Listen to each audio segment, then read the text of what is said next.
ஓகேவா? அதே மாதிரி சமையல் பொருட்கள் தேவை அப்படின்றத நம்ம லிஸ்ட் பண்றாங்கல்ல, சமையல் பண்றதுக்கு முன்னாடி இந்தந்த பொருள்லாம் தேவை, காய்கறி இவ்வளோ வேணும், உப்பு இவ்வளோ வேணும், மிளகு இவ்வளோ வேணும் அப்படின்னு எல்லாம் போடுறாங்கல்ல, அது பேர் வந்து இன்கிரீடியன்ஸ். இன்கிரீடியன்ஸ் என்னென்ன உள்ளர போட்டிருக்காங்கிறது வந்து இன்கிரீடியன்ஸ். ஓகேங்களா? இது வந்து அடுத்தது வந்து பாத்தீங்கன்னா நம்ம எங்க போய் சாப்பிடுவோம்? ஹோட்டல்ல போய் சாப்பிடுவோம். எந்த ஹோட்டல்ல?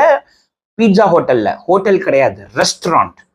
ரெஸ்டாரண்ட் ரெஸ்டாரண்ட் நிறைய பேர் இதை தப்பா ப்ரொனவுன்ஸ் பண்ணுவாங்க. ஆனா அது நீங்க மாத்தாதீங்க. ரெஸ்டாரண்ட். ரெஸ்டாரண்ட்ங்கிறது வந்து ஒரு பிரெஞ்சு வேர்ட். பிரெஞ்சு வேர்ட்ல இருந்து உருவான வேர்டு தான் இந்த இங்கிலீஷ் வேர்டு வந்து ரெஸ்டாரண்ட். நான் ரெஸ்டாரண்ட் போய் சாப்பிட போறேன், ரெஸ்டாரண்ட்னு கூட சொல்லுங்க. ஹோட்டல்னு சொல்லாதீங்க. ஹோட்டலுங்கிறது நம்ம ரூம் எடுத்து தங்குறோம்ல, அது பேர் தான் ஹோட்டல். அதுதான் ஹோட்டல். ரெஸ்டாரண்ட் வந்து நம்ம ஹோட்டல்ல இருக்கும்போது ரூம்ல இருந்து இறங்கி போய்